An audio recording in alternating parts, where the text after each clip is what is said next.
Well, hello, everyone. Thank you so much for tuning in, and to Sergio and the Toronto Public Library for having us for, the last in this four-part series about the history of baseball in Toronto, which is finally going to bring us up to the Major League history of baseball in Toronto.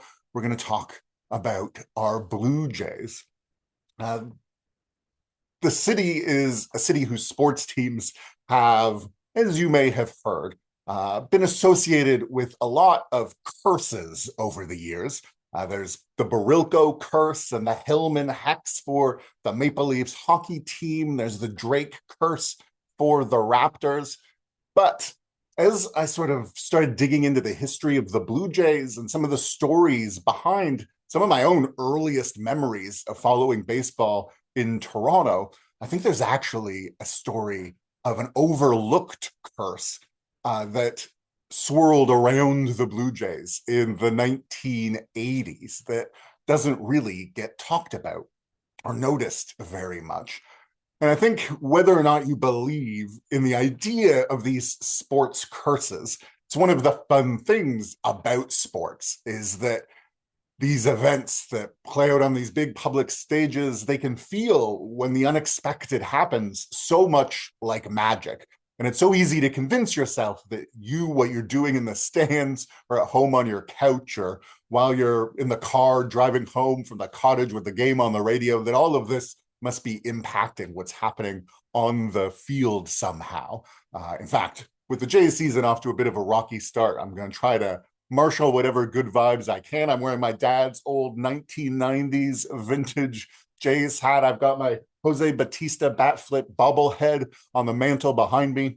When I head to the Dome this Wednesday, I'm planning on bringing along my newest piece of Toronto baseball merch, which I like to think might have a curse associated with it too, in that I will be breaking it this week and turn the Blue Jays season around single-handedly, because I managed to order a copy of the home run jacket off the internet last October with a plan to wear it to Game 7 of the World Series, watch it in person for the 500s, and that jacket didn't arrive in time. It came the Monday after the World Series ended, so of course I blame it for everything that happened that night, and I'm hoping that by wearing it to the Dome this week, that curse of the home run jacket of Adam Bunch is finally going to be broken. But the bigger curse is a story that we're going to sort of look through the lens of the early Blue Jays history through. And it's a story that takes us back to the team's early days. A story that begins, in fact, when Toronto's skyline looked like this back in 1983. Now, by this point, it's nearly 200 years, 190 in fact, since the modern city was founded on this indigenous land. And the tiny, muddy settlement had grown into this big metropolis with more than 2 million people living here now, the biggest city in Canada by this point, one that was becoming increasingly multicultural and kind of looking to take its spot on the world stage. This era when Toronto starts sort of getting obsessed with this idea of becoming a world-class city. And a big part of that growing sense of civic pride, well, it was taking place down by the waterfront, on the very same footprint of land where the World Cup is being played now at BMO Field / the Toronto Stadium, which back in the 1980s was home to our old ballpark, Exhibition Stadium. And in the summer of 1983, something was happening at the X that had never happened before, which is that the Blue Jays, they were playing well. This was a new feeling in Toronto. The Jays were this pretty fresh expansion team, but in the summer of 1983, things were going very well. In fact, the Jays had recently been in first place for about a month. When they hit the All-Star break of 1983, the Jays were leading the American League East. And it meant that as August began, for the first time ever, the Jays were in a pennant race, just a game or two out of the lead in the division as the hated New York Yankees came to town for 4 games in 3 days at Exhibition Stadium. The Star's Allison Gordon, we talked a bit about last month, she wrote that if ever a series was important to the Blue Jays, it was this one that started tonight against the Yankees, that this was literally the biggest series in Blue Jays history up until that point, as these two teams in this pennant race were going to be battling for position. And the Yankees, they were a team loaded with stars. So for the young Blue Jays, this was going to be a big test. And one of the biggest Yankee stars of all was this guy, Dave Winfield, an outfielder at the time who was one of the biggest names in the sport, a future Hall of Famer. And the series had gotten off to a good start for the Jays. They'd won the first 3 games of that series, including sweeping a doubleheader, 2 games in a single day. That meant that the Jays were now only, I believe, 1 game out of first place, right in the thick of it. It was in the 4th game, however, in the 5th inning of that final game against the Yankees, that something unbelievably absurd and tragic would happen. And it would all center around Dave Winfield. He was playing catch in the time between innings, as the outfielders do to keep loose, throwing the ball back and forth with another Yankee great, Don Baylor. And when it was time for the game to resume and for their game of catch to end, Dave Winfield then turned and threw the baseball back toward the dugout, as outfielders have done countless times throughout baseball history. It still happens today. Every inning you head down to the dome, you'll see it happen. But this throw was one of the most infamous throws in sports history, because Dave Winfield, as he tossed that ball back to the dugout, well, he threw it into the path of a seagull who was just standing there on the turf of Exhibition Stadium and doesn't seem to have seen the outfielder's throw come toward him. It took 1 hop, skipped up off the turf, and headed straight for that bird, hitting it plumb center with all the force of an all-star outfielder's arm, killing that seagull dead. A bat boy had to come out and drape a towel over the seagull. The Jays broadcaster, Jamie Campbell, was there that day as a young man himself, said he sat there looking at the seagull for a few innings under that towel, that he even thought for a while about asking to take it home as a souvenir before he decided his parents back at Oakville probably wouldn't be thrilled with him showing up with a dead seagull. It's the middle of the game. The fans have all seen this happen. They start, of course, getting on Winfield's back, booing him for the death of this bird. But worse than what Winfield faced from the fans is what Winfield faced from the police. At the end of that game, Winfield was told that there were some officers waiting for him, and the Yankees outfielder was arrested by the Toronto police on charges of animal cruelty. As the Yankees headed off to the next stop on their road trip, Dave Winfield was left behind in Toronto in custody, facing these charges of animal cruelty. It ended up needing the Jays to help rescue him from jail. He managed to get out on $500 bail. The case was eventually overturned, and he never did have to pay a big fine. The Jays had to actually help him catch up to the Yankees team bus, which had already left town by the time he managed to get out of jail, all for killing the seagull at Exhibition Stadium. When you look at the old articles from papers like The Star at the time, this was the big news, of course it was, from that game, that Winfield was a seagull killer. It's kind of buried in the back pages what the outcome of that game was, which is that the Yankees had managed to beat the Jays. The Jays position in the pennant race had just started to slip. And with that moment, I would argue, with the killing of that seagull and the arrest of the Yankee responsible for it, well, all the vibes, all the karma around that upstart pennant race Blue Jays squad started to sour.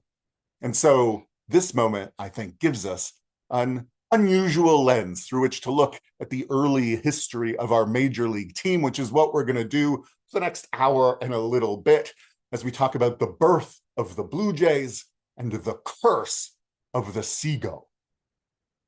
Now, the history of Toronto trying to get a major league team, that goes back well into the 1800s. We talked at the beginning of this series about the days of the Toronto Baseball Club, our first big professional team. And when they were being founded, there was a chance that they were actually going to end up becoming a major league team. The founder of the National League, Al Spalding himself, was a fan of Toronto. He's said to have been a big tobogganer, loved that sport, and helped him fall in love with our city. He was looking at the idea of the Toronto Baseball Club becoming a National League franchise. But in the end, the owners of the team decided they weren't quite ready for that and chose the International League, one of the big minor leagues, instead. That was just the first in more than a century worth of, or about a century worth of trying unsuccessfully to get Toronto into the majors. It was seen right from the 1880s as a big candidate. When they were talking about this, the Sporting News of the time said that Toronto, of all the cities that were being considered for a National League franchise, had enthusiasm for sports that none of the other potential candidate cities could approach. In the days of the Toronto Maple Leafs Baseball Club playing out at Hanlon's Point on the Islands, the team's owner for a while, Ed Barrow, he actually ended up founding a new major league called the Federal League. And of course, as someone with deep ties to Toronto, thought Toronto would be a good candidate. So though that slot in the league ended up going to Brooklyn instead. The team's owner in the 1950s in Toronto, Jack Kent Cooke, he kept trying to buy major league teams. Every time a franchise came up for sale, Jack Kent Cooke was there with his checkbook trying to move them to Toronto. Efforts that failed over and over again until he eventually gave up and moved to the States, owned the Kings and the Lakers and the football team in Washington. He actually had tried to start his own major league too, in partnership with Branch Rickey, the guy who helped Jackie Robinson break the color barrier. But their league was going to need to have a team in New York in order to make it financially viable, someone to compete with the Yankees. And the major leagues, in part as an effort to try to block the growth of this league, ended up giving New York a second franchise. That's how the New York Mets were born, was in part to stop Jack Kent Cooke, this Torontonian, from starting a league in which Toronto would have been one of the big teams. And so it wasn't the Jays who became the first Canadian major league franchise. It was the 1969 birth of the Montreal Expos that established that precedent. And it would take many more years for Toronto to get theirs. But people were still determined. In the 1970s, Toronto is this big growing city. That's the decade in which we become the biggest city in the country. Our skyline is getting this new icon of the CN Tower. People are starting to think of us as a real major league city. The Maple Leaf baseball team has left town a decade earlier. And so the scene is set for the birth of the Blue Jays. There are lots of different places you can trace the story of the Jays back to its origins, lots of different routes that you can sort of see the evolution of this idea coming, gelling, and becoming the Blue Jays. My favorite place to start talking about it is actually in the 1800s, a couple of hours from here in the city of London, Ontario. Because it was there in the middle of the 1800s that a brewery was founded by a guy named John Labatt. a company that would play a central role in bringing Major League Baseball to Toronto, and whose story is a strange tale with an unexpectedly dramatic twist that helps set the scene for the birth of the Jays. Now, Labatt was a big successful brewer. You can actually still go see his original brewery in London today. It's part of a sort of historic village they've got set up there. And that company was then handed down to his son and then to his grandsons. John and Hugh Labatt, the Labatt brothers, were in charge of the company in sort of the early to mid 1900s. And they are the ones who make Labatt into the dominant force in Canadian beer for a good while. And they do that in the face of an unexpectedly harrowing tale that began on a dusty road somewhere outside London, Ontario, when John Labatt's car was pulled over, cut off by another car on that road, which turned out to be filled with kidnappers. John Labatt was kidnapped, blindfolded, loaded up into a car, and then taken off to Muskoka to be held for ransom that these kidnappers were trying to get out of his brother, Hugh, in order for John to be returned safely. They sent Hugh Labatt this ransom note saying that they were holding John for $150,000 ransom, that Hugh was supposed to go to Toronto immediately and register in the Royal York Hotel, and that there they would negotiate with him. They told him, be prepared when I get in touch with you to furnish the names of 2 or 3 reliable parties who you can trust to deliver the money. And they advised him to keep the matter away from the police and the newspapers so that they could safely return his brother.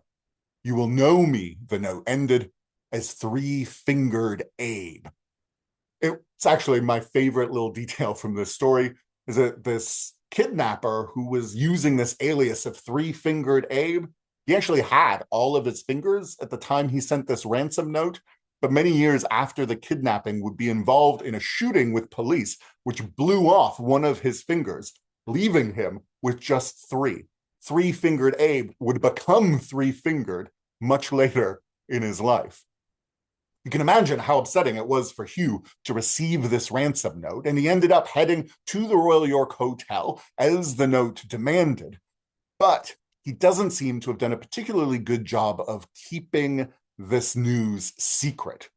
It ended up getting out and making huge headlines across the country that this famous brewing brother was being held for ransom.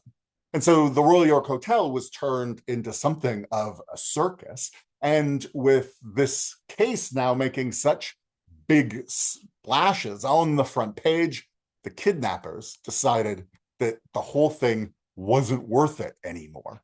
And they ended up driving the kidnapped Labatt brother down to Toronto themselves, dropped him off here at the corner of Vaughan and St. Clair, even gave him some of the money they'd taken from his wallet back so that he could afford the cab fare down to the Royal York Hotel so that he could meet up with his brother now in freedom. It's one of, I think, the strangest kidnapping stories in Toronto history. I'm actually excited we get this opportunity to talk about it because when we did a kidnapping lecture as one of these lunchtime lectures with the library months ago, I didn't have time to talk about the Labatt brothers kidnapping. But I think it's one that's relevant to the Blue Jays because the fact that they survived this together helps set the scene for them to grow their brewing empire together. John and Labatt get to return to work and will run the Labatt company for many years to come. They'll eventually release 2 of the biggest beers in Canada, a 50th anniversary ale to celebrate a half-century partnership that only gets to happen because John survives that kidnapping, a beer that's still around today, though they've shortened it now simply to Labatt 50. And after one of them takes a trip to the Czech town of Pilsner, they end up creating a new Pilsner beer in a blue bottle, which is officially known at first as Labatt's Pilsner beer, but would end up being nicknamed, according to that label's color, by the people of Winnipeg, sports fans in particular. Winnipeg was home to an incredibly popular Canadian Football League team with an incredibly boring name. Just like the Toronto Baseball Club wasn't the most creative moniker for our first big professional ball club, the Winnipeg Rugby Football Club was the very plain name of their football team.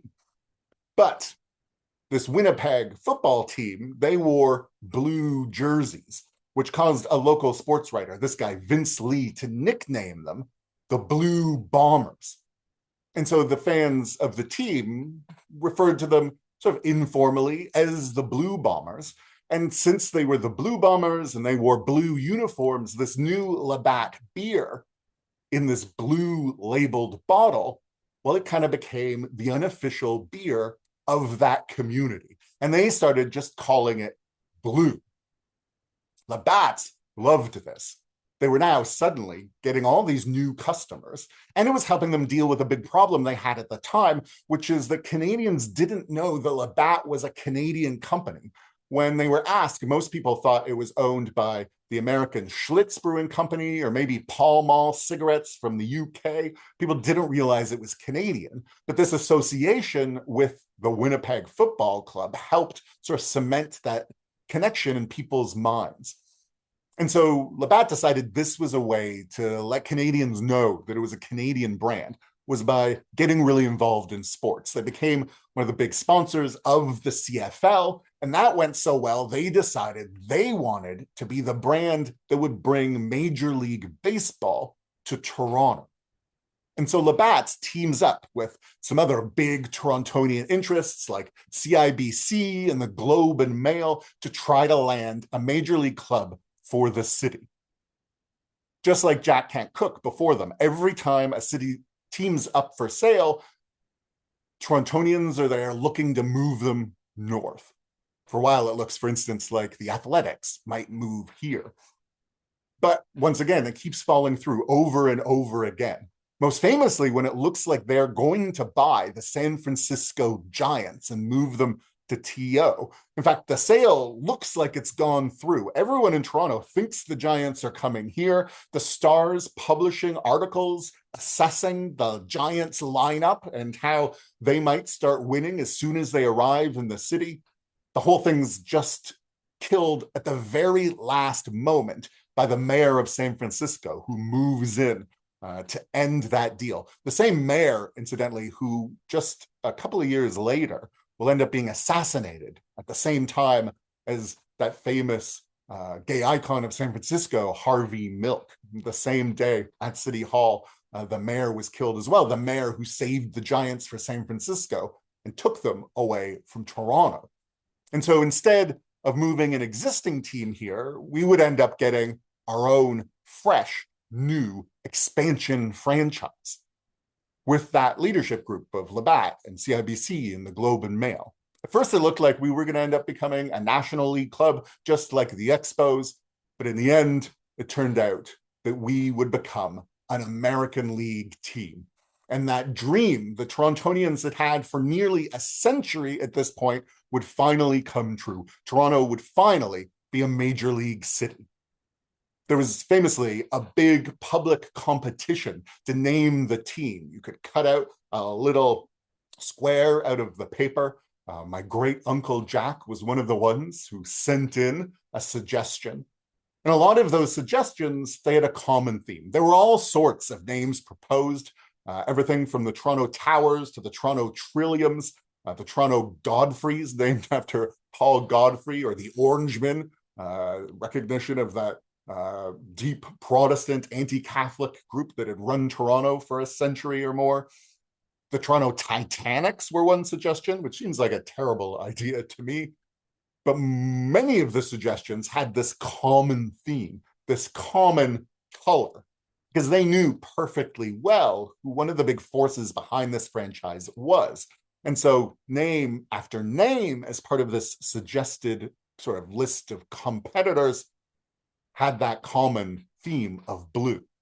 People suggested the blue socks, the blue hats, the blue bonnets, the blue bats, the blue beavers, even the blue balls. In the end, though, there would be one blue name that won out. All of these suggestions, of course, playing off the fact that Labatt had this blue labeled beer that by this point had become the top selling beer in the country. It's a former premier of Ontario, though, John Robarts, the guy that U of T library is named in honor of, who ended up being the one to push the name over the finish line. It's because when he woke up one morning while the board of directors was trying to make this decision, he saw a blue jay in his backyard. And so that's the name the team would adopt. They wouldn't be the Blue Beavers or the Blue Sox, they would be the Blue Jays. It's hard to imagine now, but it was actually a controversial decision at the time. Some people hated it. The Torontonian Major League great Goody Rosen, who we talked about last month, he said that he did not like the name one bit. He wished it was simply the Toronto Blues instead. Other fans said they just despised it. Others, however, were fine with it right off the bat. And today, we don't think twice about it being something that could offend people at all.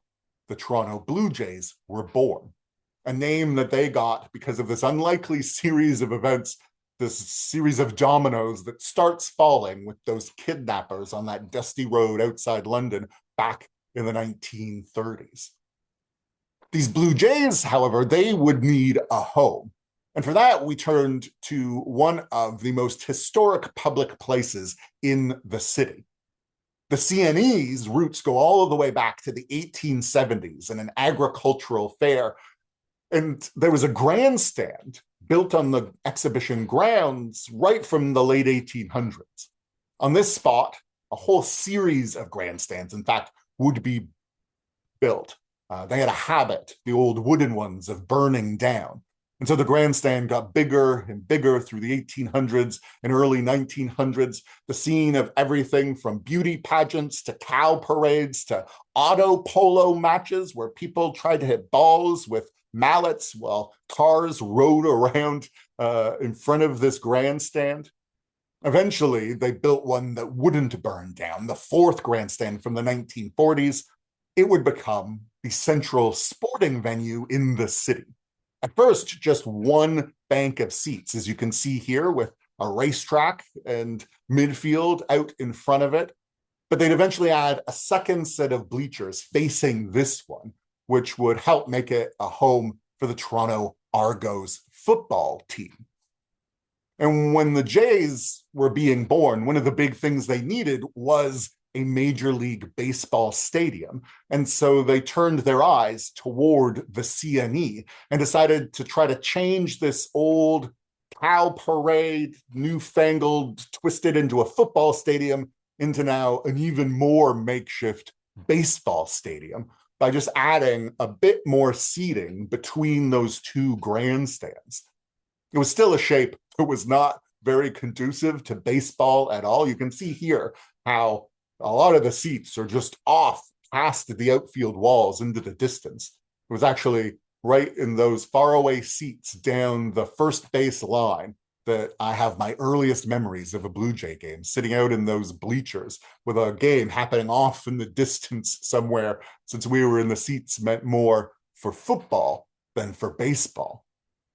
But it's here that Toronto's Major League history would begin, with that infamously snowy day, April 7th, 1977, a day in which they had to borrow a Zamboni from Maple Leaf Gardens to clear off the field, in which the opposing White Sox players were using catcher's equipment, as you see here, as snowshoes. But also a day where thousands of Torontonians came down to the X to sit there, shivering away in the cold and the snow to watch the Blue Jays play and win their first game ever. Anne Murray sang the national anthem. Doug Alt hit a couple of home runs. The Jays beat the Red Sox and were off to a very good start. The first few years of their history as a franchise, though, would of course not be big winning seasons, there would be a lot of losing to come and very low expectations for the first few seasons of the Jays' history. My favorite example of that is actually our Blue Jays anthem, OK Blue Jays, which was released all the way back in 1983. So when the team was only 6 years old. And while it's on the surface of it, kind of a weird song, I think lots of visiting fans are both weirded out and delighted by our strange seventh inning stretch tradition. And the history behind OK Blue Jays is actually even weirder than it seems on the surface.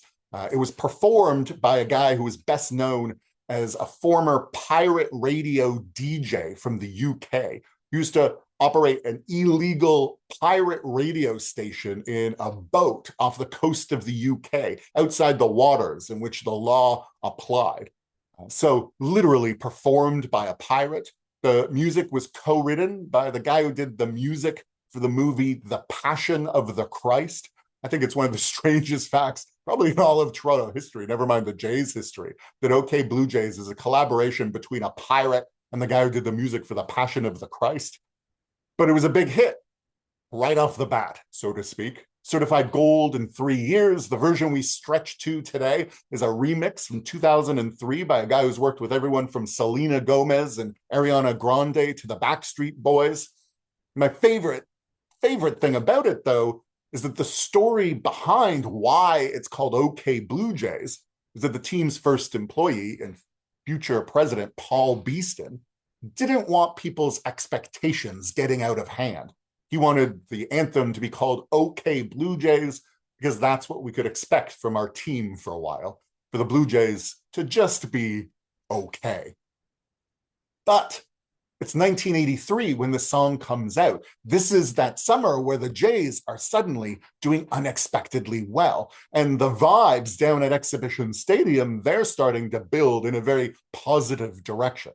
I think one thing that helps with that is that for the first time ever, for the full season of 1983, you were now allowed to have a beer at the ballpark. Even though one of the team's big owners was Labatt's, you weren't actually allowed to have beer at a ball game in Toronto for the first few seasons of the team's history. Even when it was brought in, I think there was a limit of 2 beers per customer. You were only allowed to have 2 during that ball game. But the moment they bring beer in, the team's fortunes start changing. Up until 1982, they had never had a winning season. Once they allowed beer, they would only have winning seasons for the next decade to come, all the way up to the World Series years. And they were putting a much better team on the field as well. By 1983, we have one of the greatest outfields in the game. We've got Jesse Barfield, that cannon-armed right fielder, deeply religious man who actually believed that all but 2 of his teammates were bound for hell because they didn't share his Christian religious views. Our legendary center fielder, Lloyd Moseby, a guy who played the game with such childlike joy that during batting practice, he'd imagine that he was taking at bats in the World Series, living out those childhood dreams. And our cantankerous slugger of a left fielder, George Bell, who once karate kicked a pitcher and who, when fans in Toronto were getting on him, booing him during a slump, told them to kiss his purple butt. One of the more famous quotes in Toronto baseball history. And this outfield helped lead the Jays into that unexpectedly good run through the summer of 1983. They ended up playing in first place for 37 days. And as I say, at the All-Star break, the Jays were leading the American League East for the first time ever. And as August began, they were right in the thick of that pennant race, just as the Yankees came to town for those 4 games at Exhibition Stadium, in which Dave Winfield kills that seagull and then gets arrested for animal cruelty. And it's that moment where everything starts to change. A dead seagull under that towel, Dave Winfield being led away from the exhibition grounds by the police, the fans booing him, that first loss to the Yankees that day, And the losing would just continue on from there, especially toward the end of that month when the Jays started losing in spectacular, unlikely fashion. Such a run of bad luck that it's easy to believe that something supernatural was involved, that it was the curse of the Seagull. They ended up losing 7 games in 9 days, and almost all of them in spectacularly heartbreaking fashion. Most of those losses came in the 9th or in extra innings. They lost 3 in a row in extras, including one game against the Orioles at Memorial Stadium in Baltimore, which is kind of the trop of the day, the most cursed stadium for the Jays to play in back then. The Jays, in one of those extra inning losses, managed to get picked off in the 10th inning 3 times. 3 outs in the 10th inning of this game they would end up losing were pickoffs. It's almost impossible to do. Literally the most you can get picked off every single out. Just an extraordinarily heartbreaking way to lose a game. And the Jays never really recovered. They skidded out for the end of that year, and it wasn't the Jays winning the American League East in 1983. It was the Orioles who would end up going on to win the World Series. Just 2 years later, the Jays did manage to get over that hump. George Bell catches the final out to clinch the American League East. The Jays are heading to the postseason for the very first time ever. They've managed to win 99 games that year. It's still the greatest Blue Jays team of all time, if you're going by regular season record. No Jays team has won more games in the regular season than that 1985 team. And they head off to the American League Championship Series to face the Kansas City Royals. Huge moment for the club.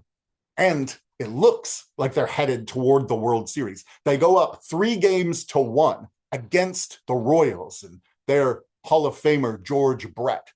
The previous year, every year before that, it would have been enough to win the ALCS and head to the World Series.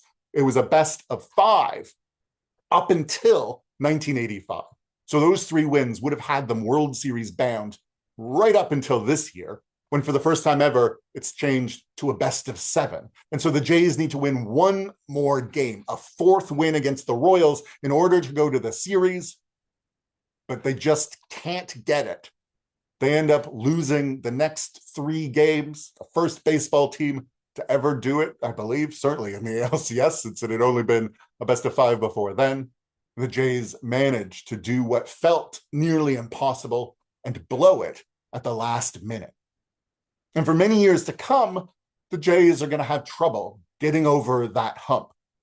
As the Royals celebrated and headed off to the World Series, the Jays were heartbroken again, and that heartbreak would just build and build and build in the years to come. In 1987, they were another team right in the heart of the pennant race, right literally until the final day of the season.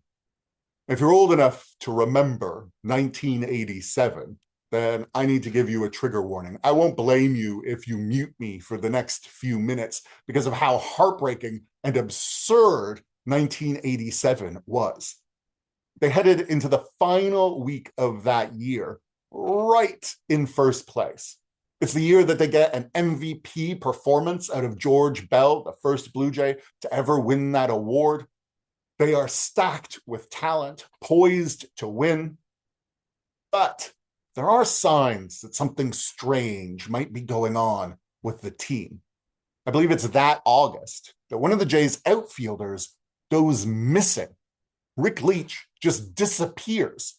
He doesn't show up for a game. The Jays end up putting out a missing persons report, trying to get the authorities to track down their outfielder who just vanished into thin air. He'll show up eventually, 16 hours later.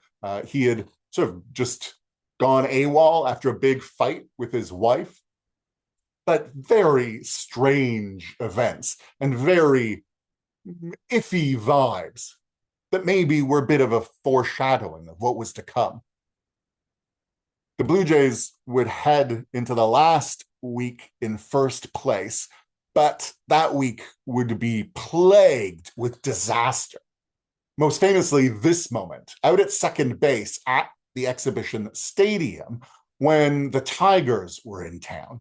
And when the Tigers' Bill Madlock headed into second base to break up a double play. I say into second base, but as you can see from this series of screen caps, he is nowhere near second base. And instead of heading toward the bag, he heads straight for our shortstop, Tony Fernandez, absolutely taking the legs out from under him, sending him spinning through the air to land hard on the spot where the turf met the dirt around that second base bag. And Tony Fernandez, playing at this really sketchy makeshift stadium on the C&E grounds, he ends up landing on a piece of, I think it's metal, literally. Sometimes you hear it's wood, but I think it's metal, right on that seam between the two surfaces. It sends Tony Fernandez to Mount Sinai Hospital, and it ends his season. And so the Jays are without their star shortstop as they head into these final make or break games that are going to decide their fate in 1987. They play 4 games against the Tigers and Bill Madlock, still one of the most reviled names in Toronto sports history. But even without Fernandez, they end up winning that game and then go on to win the next 2 against the Tigers in walk-off fashion. Celebrations on the field as the Jays take control of first place. They end up with a lead of 2.5 games with only 7 left to go. But things start turning. They've got 96 wins at this point after the first 3 against the Tigers, but the 4th against Detroit, they end up letting slip right through their fingers. Very uncharacteristically, the team's closer, Tom Hankey, the Terminator, he ends up blowing the save against the Tigers in that 4th game. They won't win it, and they won't win again for the rest of the season. They hit into those final games with that 2.5 game lead, but feeling good. All they will have to do is win 1 more game to secure at least a tie for the division and a playoff tie-breaking game to see who heads to the ALCS. But disaster keeps befalling them. Against the Twins that week, Ernie Witt slides into second base, looking to break up a double play, a little like Bill Madlock had, though you can see he's actually aiming for the bag. And he ends up getting injured in the exact same spot that had taken out Tony Fernandez just days earlier. Ernie Witt, he heads off to Mount Sinai 2 for x-rays that will show that he has 2 broken ribs, and his season is now over too. Talk about a snake-bitten franchise right in these final games of the year. As they head for the final games of the season, the ill omens will continue happening. They're heading to Detroit in an airplane to play the Tigers for the last 3 games of the year.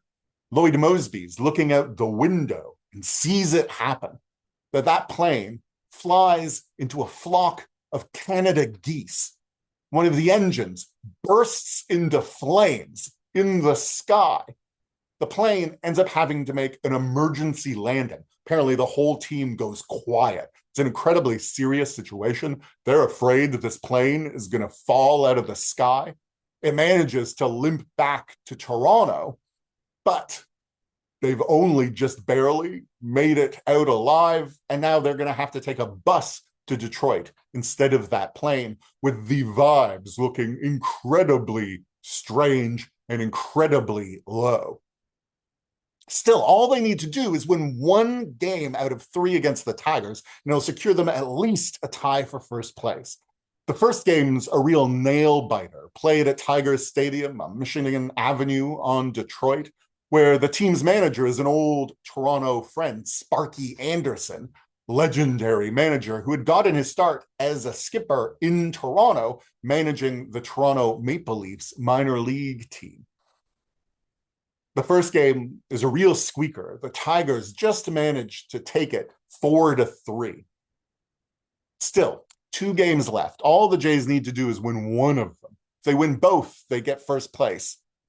Game 2 is an extraordinary pitcher's duel between the Tigers' ace, Jack Morris, and the Jays' trade season acquisition, Mike Flanagan. Now, Jack Morris, he ends up going 9 innings and throwing 163 pitches, an unbelievable performance, gives up only 2 runs, but he is actually outdueled by Mike Flanagan. Mike Flanagan, he goes 11 innings, throws 139 pitches, and only gives up 2 runs. But eventually, Mike Flanagan's arm's in danger of falling off. They have to take him out of the game. And they don't turn to Tom Hankey, they turn to Jeff Musselman, who ends up giving up 2 walks and a single to load the bases. With the game on the line, they then bring in reliever side armor, a little like Rogers today, Mark Eichhorn, who just this season before had authored one of the greatest relief seasons in history. Unbelievable pitcher. And he just needs to get a double play ground ball to get out of the inning and give the Jays another chance to come to bat. And that's exactly what Eichhorn does. He, just like Rogers does today, gets a ground ball, heads straight for shortstop. Should be a double play. But Tony Fernandez, he's not there. His season has been ended. And so it's his backup, Manny Lee, who's a defensive specialist, a spectacular fielder, but who gets a break of bad luck, and in this moment has the ball go right under his glove to score the winning runs. There's now only 1 game left in the season, and the Jays are now a game behind the Tigers. They need to win the last game of the 1987 regular season in order to move into a tie with Detroit and get 1 tie-breaking game to get into the playoffs like they had 2 years earlier. It's another extraordinary pitcher's duel, this time by one of the greatest left-handers in Jays history, Jimmy Key, who manages to go 8 innings, only giving up a single run. 1 solo shot. But the Jays that day, they can't scrape together anything. They can't get a single run across the plate. They get 1 spectacular chance. It's Manny Lee at the plate, the backup shortstop with Tony Fernandez out, who comes to the plate with Cecil Fielder, the future slugging first baseman of the Tigers, who comes up as a Blue Jay, who's one of the slowest runners, I would imagine, in baseball history. The Jays put on the hit and run. Fielder's going to start sprinting towards second base, and he's such a slow runner that Manny Lee needs to make contact to try to move him over. But Manny Lee, he misses the sign, doesn't see that the hit and run is on, doesn't swing at the pitch, and Cecil Fielder, this incredibly slow runner, is a dead duck. He's thrown out and therefore isn't on base when Manny Lee then hits a triple that would have scored Cecil Fielder if he hadn't been thrown out. The Jays don't score a single run.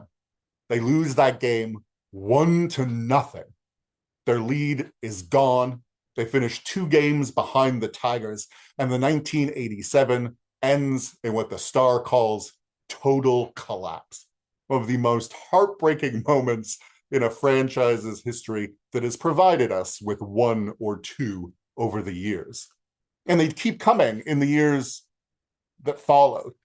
In 1989, they were back in the ALCS again. This time it was Ricky Henderson who killed them, who almost single-handedly led the Oakland Athletics into the World Series that year, something that's supposed to be almost impossible to do as one player in baseball. But Ricky Henderson's ALCS was one of the greatest postseason performances anyone has ever seen. 2 years after that, they're up against the Minnesota Twins in 1991. They lose again. Jack Morris, the old Jays killer from the Tigers days in 1987, helps put a stake in them in 1991 as well. The team feels cursed. And if you're looking for one player who sums that feeling up, it's the Jays' ace of the 1980s, Dave Stieb, one of the most underappreciated pitchers in baseball history, whose story is absolutely extraordinary. He wasn't originally a pitcher at all. He was supposed to be an outfielder. He actually made his Jays debut, his major league debut, as a pitcher only months after throwing his first ever pitch, after giving up on being a center fielder and switching to becoming a pitcher instead. And it turned out he was unbelievably good at it.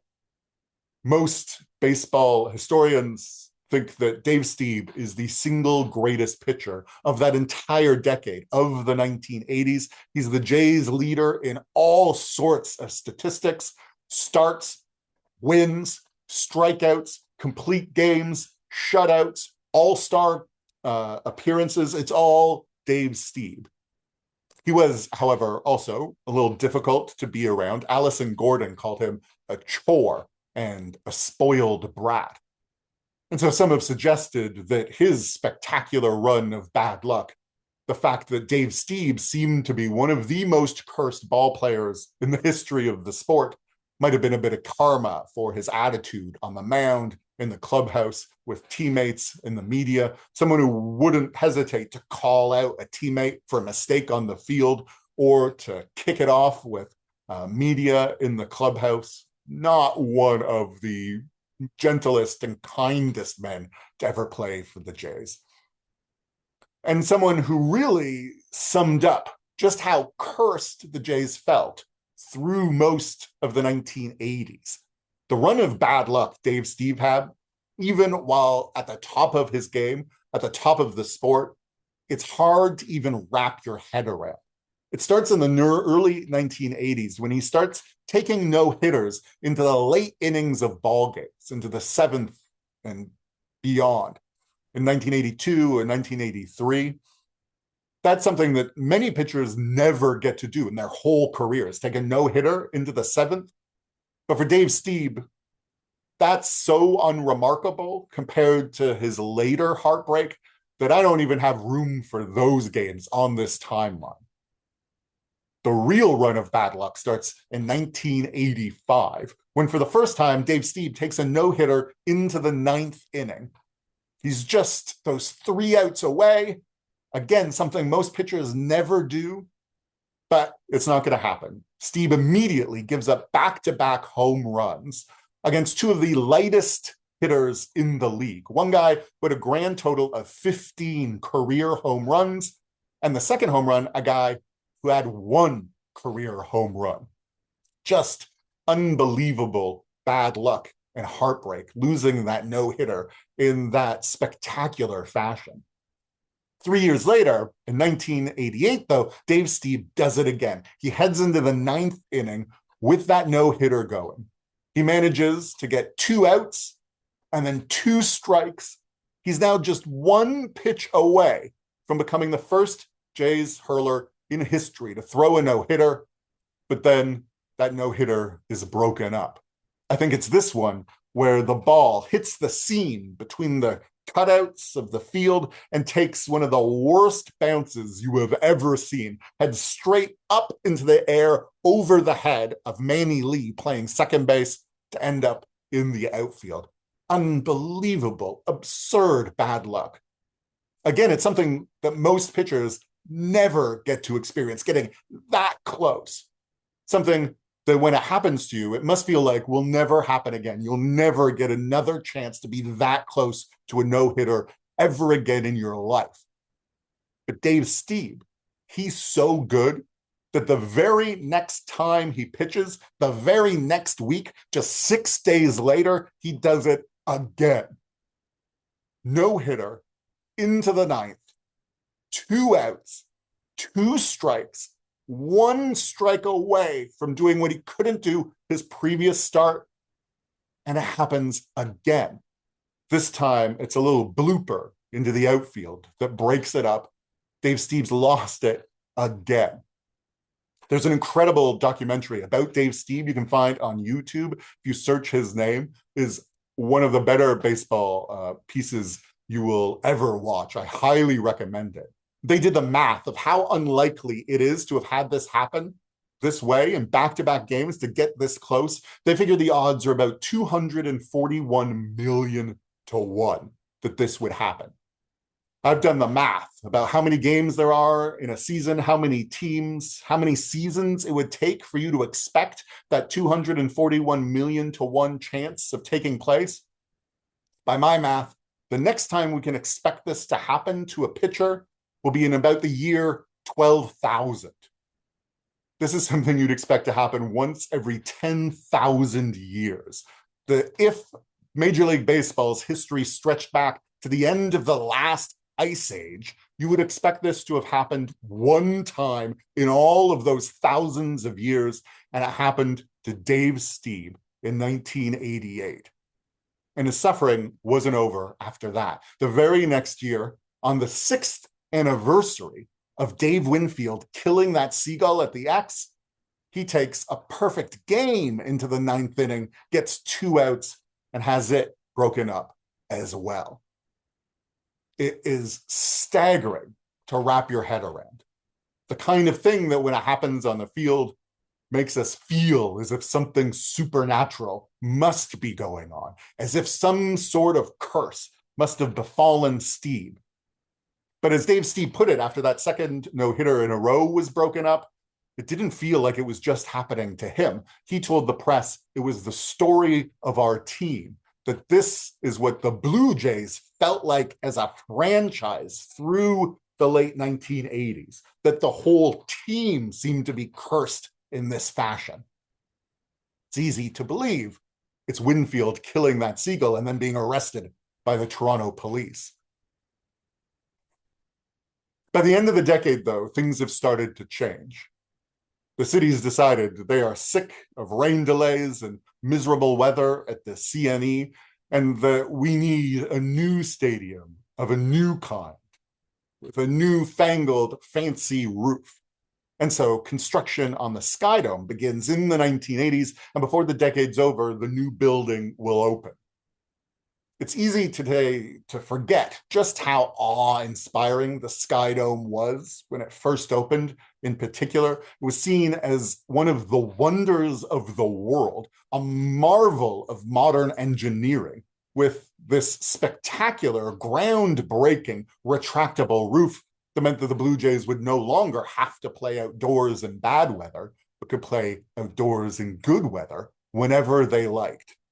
And with this new stadium, some new arrivals started making their mark on the team as well. It's 1989. The Skydome opens halfway through that season. Partway through that season, we get a new manager too. The Jays start very poorly that year, and so the manager is fired, and Cito Gaston, the batting coach, is enlisted as the manager. He will go on to become the first Black manager to win a World Series, doing it as a Blue Jay. And the team's loaded on the field, entering a new era through a big trade. One sign the karma might be changing, actually, happens that same era as well, which is the Dave Stieb, that cursed ace. He manages, in the first full season at the Skydome, to win a game on the road by hurling a no-hitter. He does it in Cleveland, with a bit of an assist from the Cleveland Air Show, which happens at the very same time. You can watch that game on YouTube, and it's very clear some of the hitters are distracted by the jets flying overhead. Suddenly, it feels maybe like luck is on Dave Stieb's side, maybe on the Blue Jays' side too. And they've shaken things up on the field, as I say, with the most famous trade in Blue Jays history. Tony Fernandez and our slugging first baseman, who surely will be inducted into the Hall of Fame someday, Fred McGriff, the crime dog.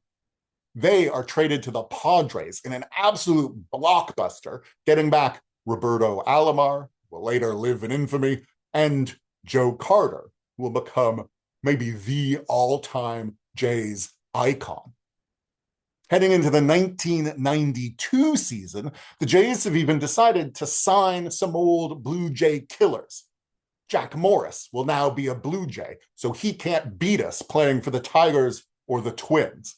And even more important than that, than the signing of Jack Morris, whether you believe in wins above replacement or in supernatural karma, the more important signing for the Blue Jays heading into 1992 is that they have signed as their designated hitter, Dave Winfield.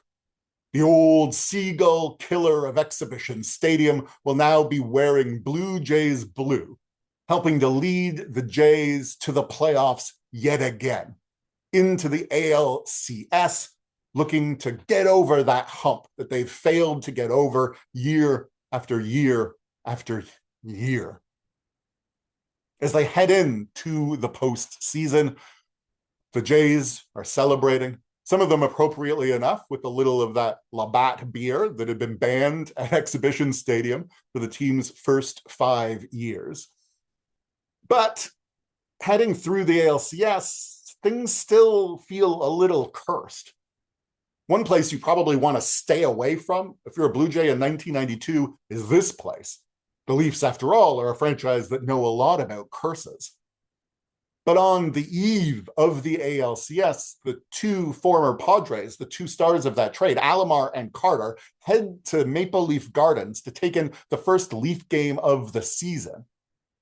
And while they're there, at the Gardens, the Leafs set off some fireworks in celebration, I think, of a goal inside the building, which the Jays used to do too in celebration of home runs and wins, set off fireworks inside the dome, even when it was closed. But this moment in 1992 gives us a reminder of why maybe it's not a great idea to do that, and maybe why the Jays don't celebrate that way anymore. Because one of the cinders from one of those fireworks at the Gardens hits Joe Carter in the eye on the eve of the ALCS. Carter ends up being taken off to hospital himself. He will show up at the ballpark for the beginning of the postseason wearing yellow glasses to try to protect his damaged eyes. He will only hit 192 in the ALCS that year. It must have felt like the Jays were still cursed. And it wasn't just Joe Carter. With only one game left in the series, Devon White decided it was time to buy a new car. And so he and his wife headed to a dealership and took a car out for a test drive. It was the employee of the dealership who was driving the car down the Bayview extension in the Don Valley when the car skidded out of control, went headlong through the valley for 85 yards and then smashed into a pole, knocked the pole over, and totaled the back of the car, where our center fielder was sitting with his wife in this crumpled wreckage. Unbelievable bad luck again. But this might also be the moment things start turning. Because Devon White, even though he's sitting in the back of that wrecked car, he's okay. One Toronto police officer tells the press that it feels like a real miracle that Devon White and all of the other people in the car, his wife and the driver, are all uninjured. Devon White walks away from it, doesn't even need to go to the hospital, is in the lineup for the next game, which the Jays win, sending them to the World Series for the very first time. They've managed finally to get over that hump. The New York Times talks about what that meant to Toronto. That at last, it was as if 1985 were ancient history, as if 1989 against Rickey Henderson were a medieval memory, as if 1991 against the Twins were at least a century ago. The Jays were there on the biggest baseball stage with a chance to win it all. Devon White was in the middle of the action, having survived that car wreck, makes one of the most spectacular catches in World Series history right up against the outfield wall at the Dome. I always thought the Jays should put this image on the center field with Devon White emblazoned there flat against it as remembrance of that moment. Though there was a bit of a curse there too, since the umpire managed to miss Kelly Gruber tagging Deion Sanders, I believe it is, out for what should have been a triple play, but wasn't. But even with those moments of bad luck against them, the Jays managed to do it. In Game 6 in Atlanta, the game is back and forth. They go into extra innings. And who is it who comes to the plate in the 11th but the old Seagull killer himself, Dave Winfield, who hasn't been hitting well in the series, but manages to knock a double down the left field line, scoring 2. The winning runs of the World Series, hit by the same player who had killed that Seagull almost a decade earlier.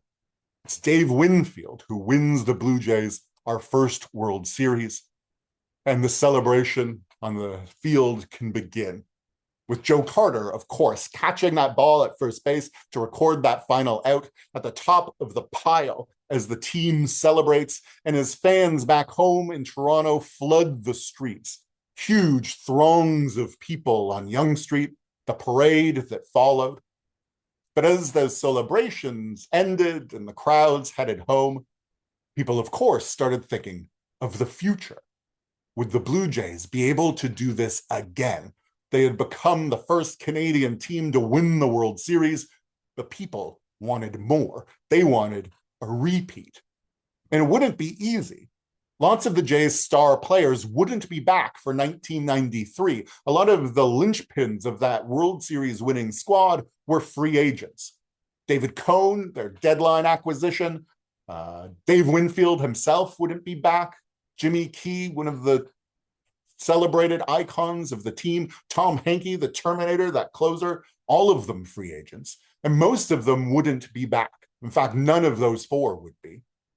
Joe Carter, he was a free agent too. And it really wasn't clear what he was going to do. He had a huge decision to make that winter. He loved Toronto, loved Canada, loved the Jays. He had just won the World Series with them, recorded the final out. But as a free agent, it was really tempting for him to sign with his own hometown franchise, the Kansas City Royals.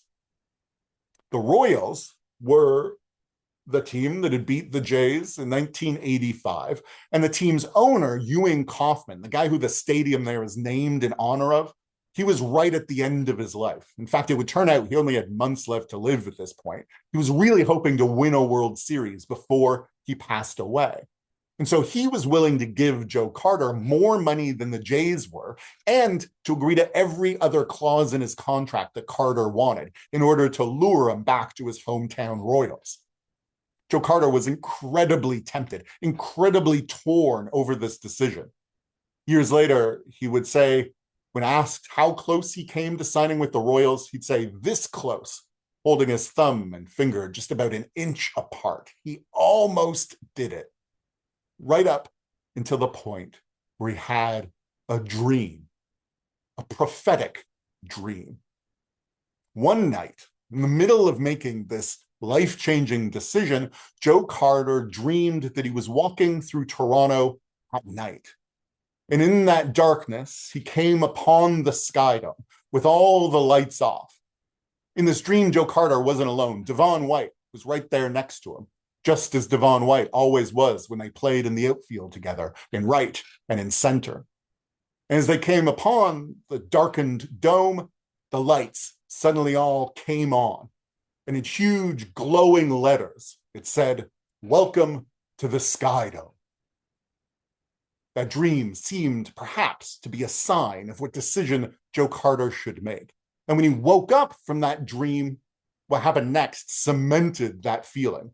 Because Joe Carter looked into his backyard that morning and found that his backyard was absolutely full of Blue Jays. Now, Joe Carter, he's a very religious man. He felt that the dream and the sight of those birds in his backyard, that it was a message from God, that he was being told that he needed to make the decision to stay in Toronto. And so the very next day, Joe Carter re-signed with the Blue Jays so he could return to the Skydome for another chance at a World Series title. And it's thanks to that dream and to those Blue Jays in his backyard that Joe Carter found himself standing there at home plate in Toronto at the Sky Dome, swinging at that pitch from Mitch Wild Thing Williams, that pitch down and in, connecting to do something no one had ever done before in the history of the sport. Hit a come from behind home run to win a World Series, to do that thing kids have been dreaming of in backyards and sandlots for 150 years nearly, sending that ball soaring over the left field fence to author one of the greatest moments in the history of baseball, with Joe Carter jumping around the bases for joy. And as he made that trip around those bags, making sure, of course, to touch them all, well, I like to think that at least metaphorically, Joe Carter wasn't alone. That not only were millions of Torontonians and Canadians jumping for joy along with him, but that he was joined metaphorically by the ghosts of Toronto's baseball past. Of all the heroes and villains of the game that we've talked about over the last 4 months, from Cannonball Crane and his con artist catcher, Harry Decker, to Gladys Davis and Billy Hallam, to Lionel Conacher and Roy Yamamura, Leon Day and Goody Rosen, to all of these icons of the game who have built and maintained the sport in our city and been cheered on by generations of Torontonians. That just as we cheer for our Blue Jays today, those generations that have lived in this place before us have cheered on the Jays and the Maple Leafs and the Toronto Baseball Club and amateur and professional teams all over the city in a game beloved by the city at this point for more than 150 years. So I want to thank you all so much for tuning in over these last 4 months, to Sergio and the Toronto Public Library for having us. If you're looking for more of my work, I've got 2 books about the history of the city, as Sergio mentioned today, the Toronto Book of the Dead and the Toronto Book of Love. I've got a history newsletter, the Toronto Time Traveler, that I send out as often as possible. You can subscribe for free if you like.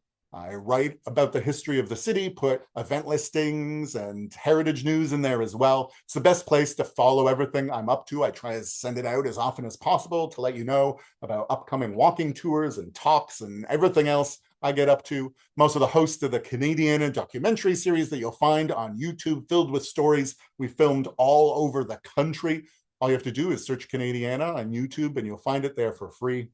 And actually, you don't even have to remember all of that. You can just remember that my name is Adam Bunch and my website is adambunch.com, which has links to all of my work.